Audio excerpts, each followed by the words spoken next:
Good day mga ka-sneakerhead. Ito po ang inyong lingkod, si Shoe Checker po, para magbigay na naman po sa inyo ng isa na naman pong update sa gagawin po natin pag-legit check sa sapatos po ng ating kapatid na si Mr. Rafael Hernandez. Mingi po siya ng tulong na kung maaari ma-legit check natin ang kanyang Yeezy. So mga ka-sneakerhead, huwag na po natin patagalin, simulan na po natin ang pag-legit check po sa kanyang sapatos. Ang kanyang pinadalang sapatos po mga ka-sneakerhead ay isa pong Yeezy. Ito po. Humihingi po si sir ng tulong na ma-legit check ang sapatos na ito. So simulan na po natin mga kasama, at ito po i-save ko lang po para madali natin siyang i-upload habang atin po siyang i-legit check po. Simulan na po natin. Isa na po natin ang ating shoe checker. Ito na po. And then, mga kasama, ito po ayan po yung mga pwede natin i-legit check. Easy. Okay, with back siya si sir. Ganda lang. Nice shoe sir.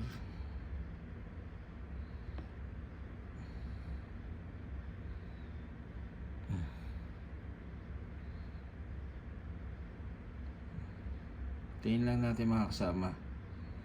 Minsan matagal siya mag-update, mag-upload ng picture.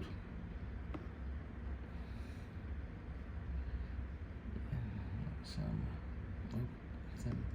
Titin lang ho natin mga kasama.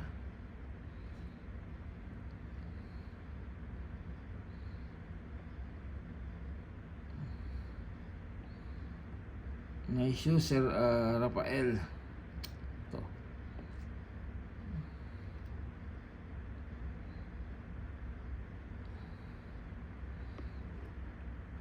Ito.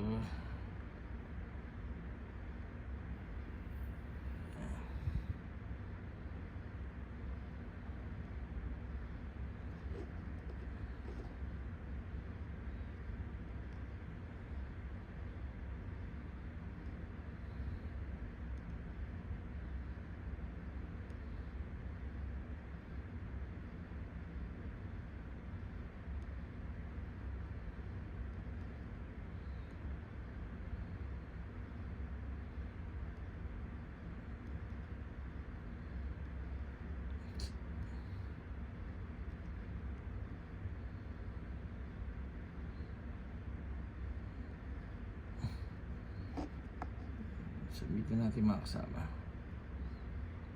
Okay. Submit na po. So mga kasama, hintayin lang po natin ang resulta po. Magbabalik po ako after ng ilang sandali lang po, few hours lang po, para po magbigay po sa inyo ng update. Hanggang sa muli po mga ka-sneakerhead.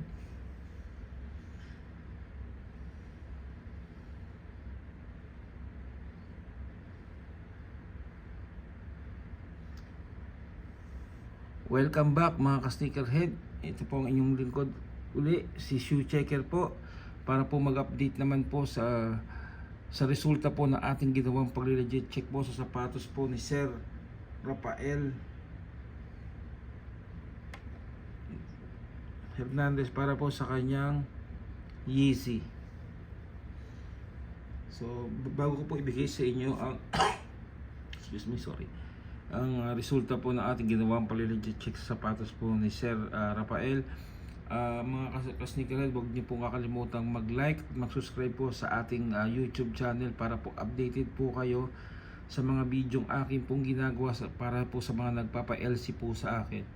At huwag niyo rin pong kalimutan mag-follow po sa ating Facebook page para po updated po kayo sa mga result na ating pong ginagawang pag-legit check. So, kunin ko na po yung resulta po mga kasama. Ang kanyang sapatos ay Yeezy. Nice sir. At ang Yeezy ni sir ay Urig.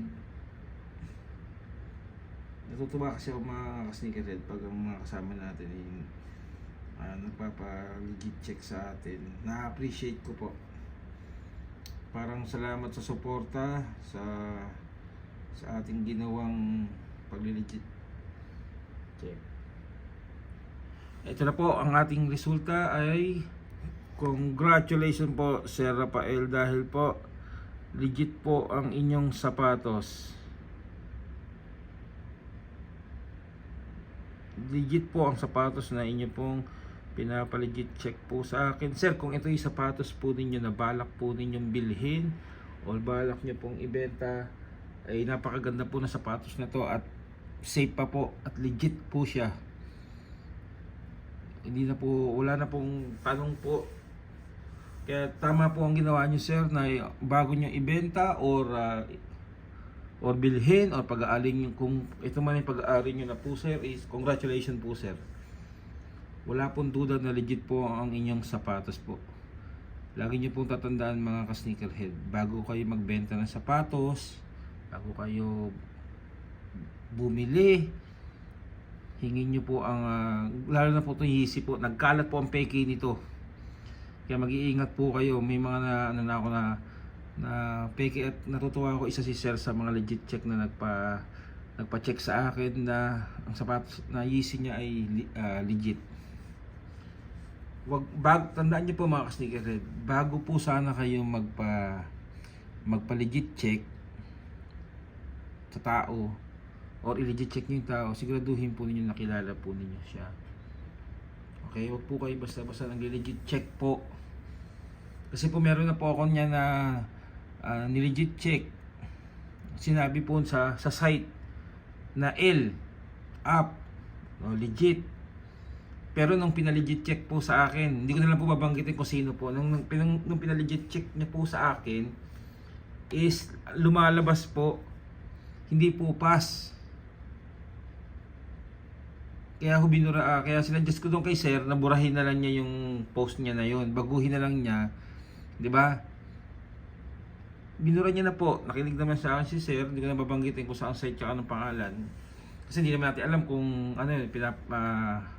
Lagi po sinasabi sa inyo mga sneakerhead. Ang lagi natin pinag-uusapan dito ay issue ng sapatos, hindi po tao. Hindi ko po sinasabi na pag not pass po ang inyong sapatos, automatic scammer kayo o players po kayo, kung ano man yan. Hindi po, wala po akong sinasabing ganun. Lagi kong sinasabi, issue ng sapatos po mga ka-sneaker na pinag-uusapan natin dito. Nangyari nga yan sir na sinabi sa na nakita ko na marami nagsabi na legit. Nung sinubukan ipa-legit check sa akin, hindi po siya pass. Ibig sabihin po na hindi po pass, hindi siya legit. Kaya po mag-ingat po kayo mga ka-sneakerhead sa pagsasabi po. Kami nagpa-vouch po at hindi nyo naman po kakilala, wag po kayo basta-basta magsasabi po na legit o makikigaya lang po. Kasi nangyari po yan sa akin dati. O tingnan nyo ngayon, kung sakali may bumili nun, binalikan kayo ng mga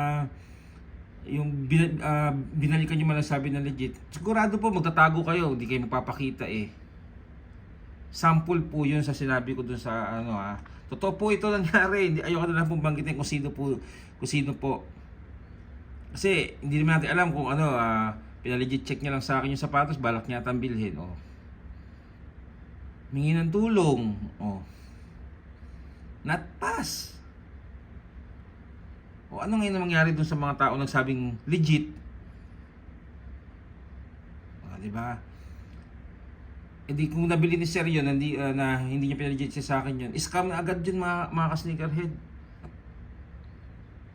Tandaan niyo po mga ka-sneakerhead, huwag po kayong mag-alinlangan humingi po ng tulong sa akin dahil tutulungan ko po kayo.